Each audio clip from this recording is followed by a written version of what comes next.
Hello Virgo, thank you for joining me for your weekly forecast for week commencing the 29th of October. You're a person who can be enormously self-sacrificing, and if there are support roles or roles which require self-discipline, attention to detail, anything to do with medicine or food, distribution, you really are a very solid citizen.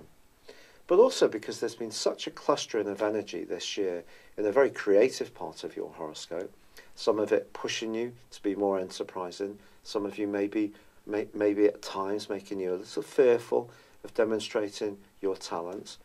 But last week's full moon really did provide quite a statement of intent for you. Because if you are hemmed in, bored, listless in whatever you're doing, and you want to be in a more dramatic mode, being a bit more spontaneous, living in the moment, a bit more risk-taking even, or independent, then I think this energy is still feeding into this Halloween week. But because the North Node, the point of destiny, is located in a very tender part of your scope and is forging a T-square with both Uranus and Venus, the planet which of course has been retracing her steps since the 5th of October, I feel that your words and the way you receive information and share your ideas can have quite a sensitive dimension, even though the Sun forges a wonderful link with Saturn in the first half of this week. And if you do have a clarity of thought, and you have a plan which you're really keen on, and it's well worked out, then people can be very impressed about how you come across. But Mercury, the planet of communication, and of course your ruler, does move into detriment this week, gliding into the sign of Sagittarius. This can make you a bit more reflective or inward looking. Be careful not to bottle up your feelings and to recycle them in your mind. Keep sharing how you feel in the passionate way you have of late.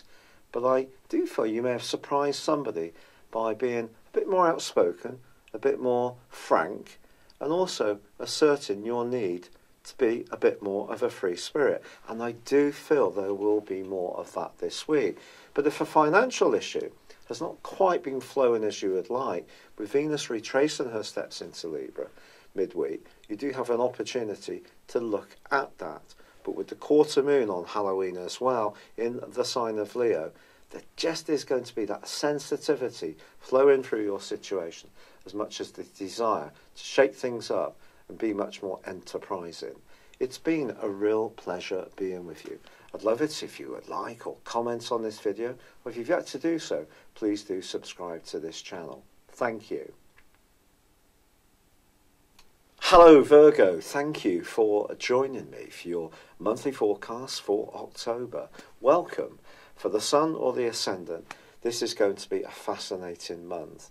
You've probably read or watched a video already about the importance of Venus this month, going into, as it does, a retrograde on the 5th. For you, this is happening in your sector of everyday communication.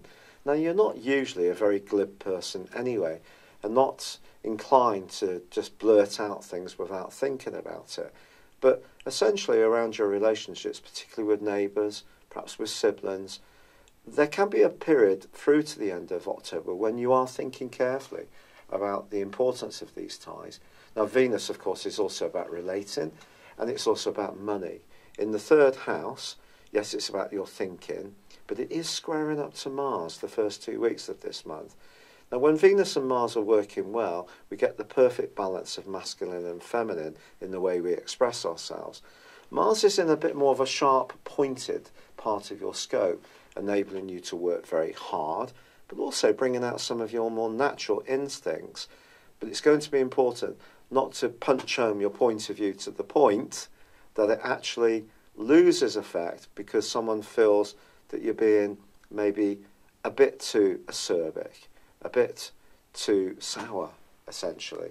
So Venus's energy is softened a little bit or weakened. So just be aware that Mars can help you work hard. It can help you to say how you feel, but also consider consequences of what you're saying. Now, the Sun and Mercury, your ruler, certainly in the case of Mercury, spend the first 3rd of this month together, then Mercury moves into a sector of everyday relating to, joining up with Venus and also with Jupiter. But the Sun on the 2nd in the sign of Libra, which for you is very much about resources, money, and your values, squares up to the Moon in Cancer, which for you is friendships. It's your group activities, it's your longer term future. Some kind of compromise over a financial matter or a value issue may be needed in the following week. However, then on the 5th, Venus goes into that retrograde. I don't think it's the greatest time through to the end of this month to maybe be considering buying a new mode of transport or any new technical equipment, PC, laptop, whatever, because Venus could maybe surprise you because you may rethink some of the ideas you initially have. So I think it's going to be a fluid time, put it like that, especially with Mars's presence there, potentially causing some impatience. Now Uranus, of course, the planet of surprises, had been tangling with Mars from the 2nd week of May pretty well to the end of September. The great news is that that aspect has come to a close. That's something we can all celebrate. It's not going to be repeated again for a while, not across those two zodiac signs of Taurus and Aquarius. But Uranus does stay in a part of your horoscope that's very much to do with freedom, travel, adventurism, a desire for a more stimulating existence. And it's still going to be very influential this month, as I'm going to tell you, as the days go past. But we do have, on the 10th, Mercury, your ruler, moving into the 3rd house, and that can help to sharpen up your thinking a little bit and help to overcome some of the muddliness that could come from Venus, because your communications with others may not be completely clear. Mercury will help a little bit, there's no doubt about that. And in fact, just to tell you, Mercury goes on to forge between the 20th and the 25th a sensational angle to Pluto. So if there is something that you want to tell people about that's important to you, those days can really help you to articulate it in a very crystal clear way. Find time to go for it, therefore. Now, we do have at the heart of this month, well, on the 9th to be precise, a powerful new moon, which ordinarily would help you to grapple with your resources over the following month in a potentially improving way. Now, resources obviously can point towards money. This new moon, however, does forge a quincunx with Neptune and also a square with Pluto. So it does require some care. If you're talking about any kind of money-making possibility or venture, especially with someone that you are perhaps known to in a more friendly way, if that's the case, make sure you have very clear terms of reference.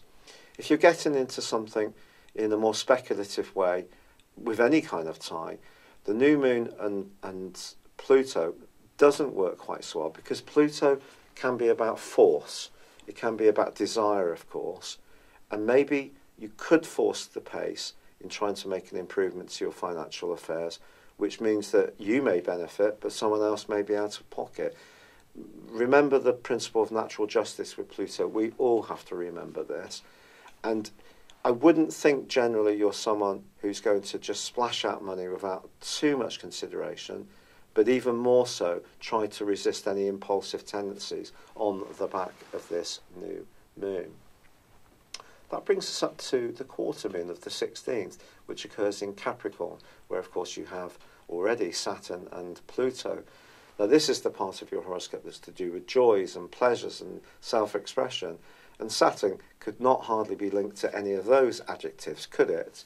Saturn's very much about toil, obstacles, graft, really sticking at things. And if there is something that you are developing that is demonstrating your flair, putting in the application and the perspiration is still going to be crucially important. However, on the 23rd, the Sun does move into Scorpio, which I think for you is very, very good, because water is carried by earth. We've only got to think of a riverbed. So as the Sun moves here, it then meets with the reversing Venus. So we have a conjunction. And your words could be very, very potent on the back of this. you could say something highly meaningful and sincere, which could have a huge impact on the listener of your message. But on the other side of the heavens is Uranus. So Uranus opposite Venus, Uranus opposite the Sun. This creates a lot of electric energy, and particularly around your thinking and particularly around your communication. If you tend to encounter someone who's generally a bit resistant to your point of view, doesn't listen much. There's so many people that don't listen these days. They only want to talk about their story. But if you encounter someone who persistently doesn't hear something that's vitally important to you, perhaps an emotional message in an intimate relationship, you could find yourself moving into a much more outspoken mode. And I said to you before about Venus squaring up with Mars, to try not to be too pointed. Well, this will get to the point where you will have your say, because the full moon, which occurs on the 26th, is conjunct with Uranus in the sign of Taurus. It's also going to be forging a grand fixed cross with the North Node, which is in a very tender part of your house. The North Node is known as the dragon's head, and the North Node is very much about opportunities. It's kind of like a mini Jupiterian influence. And since the 10th of May 2017, it's been asking you to embrace the more psychological and spiritual side of your nature. You've probably seen this in your thinking and way of being. But these 4 points come together. The North and South Node cross over the intersection between the opposition between the Sun conjunct Venus and also Uranus. And because it's all fixed energy, that can create a degree of resistance, because fixed likes permanence. It's not fluid like your sign. You get flexibility, you get that you learn ideas and you evolve. Fixed energy is not like that. It digs in. It doesn't necessarily want to move. So that's why I'm saying, if you encounter someone who doesn't want to hear your message, or you're feeling much more spontaneous, and maybe it's your own inner blockages that you need to challenge here, Virgo, something has to give. Your voice will be heard. You could do something completely spontaneously, and it can be like a breath of fresh air. Even if you do take a bit of an emotional risk, or book to go on a holiday to somewhere that's completely random and different to you've ever been before, or you join a new club, learn a foreign language, do something that sees you connected with people from a completely and radical different background, it will be so positive for you, because it will help you to evolve. Now, your ruler Mercury moves on the last day of this month into Sagittarius, which is very much to do with your home, family and emotions. And after all this electric energy, tension and pulsating vibrations, I think you might be in the mood for a bit of a breather, to be honest, which would be understandable. But I think all this is hugely exciting. So although Venus is retrograde this month, you can see there's loads more powerful stuff going on that's complementing it as well. And I think some buried emotion could come up in that last week of this month. But if it does, even if it does lead to a row, a bit of a frank exchange, you leave a job that's dogged you for years, you get yourself a new mode of transport, even if I'm suggesting it's not necessarily the best thing to do, but you show a bit more of a rebellious side, it really will be good for you in some way. Now, of course, every action has a consequence, and I'm not advocating that you do anything like walk off your job, walk away from a relationship, but I do think you need to speak out. So if there's anything you've been bottling up, let it come to the surface. It will be really good for you emotionally and physically too. And I just think all sorts of new energies are going to be pouring, and new ideas are going to be pouring into your thinking as this month draws to a close. It's been a real pleasure being with you, Virgo. I'm still struggling with the rheumatoid arthritis. I'm doing all the natural stuff. I've had so many wonderful suggestions, which I've embraced quite a lot of. CBD oil, turmeric, especially hot. Apparently that's vital with pepper. And also ashwagandha, taking that as a tea. So doing all the good stuff. But unfortunately, I'm still suffering. So at the moment, I'm on the steroids. So I may have to go on to something called methotrexate, which apparently is not a very nice thing. It's a chemo drug. But obviously, I've got to be able to function, because I have really been struggling to do my work. But thank you so much for all your kindness, for joining me. Good luck and goodbye for now. Hello, thank you so much for watching my video. I'd love you to join me at my Horoscope Ace app. You can find this at www.horoscope-ace.com. You can use it through Android, iOS, Apple or Facebook. Check out your ascendant or your moon sign or download your free birth chart. There's all your favourite videos, plus there are daily, weekly, monthly and yearly horoscopes for general, love, Chinese and Indian astrology. If your passion is tarot, there's my brilliant 3-card money or love tarot readings too. And it's all there at www.horoscope-ace.com. Thank you.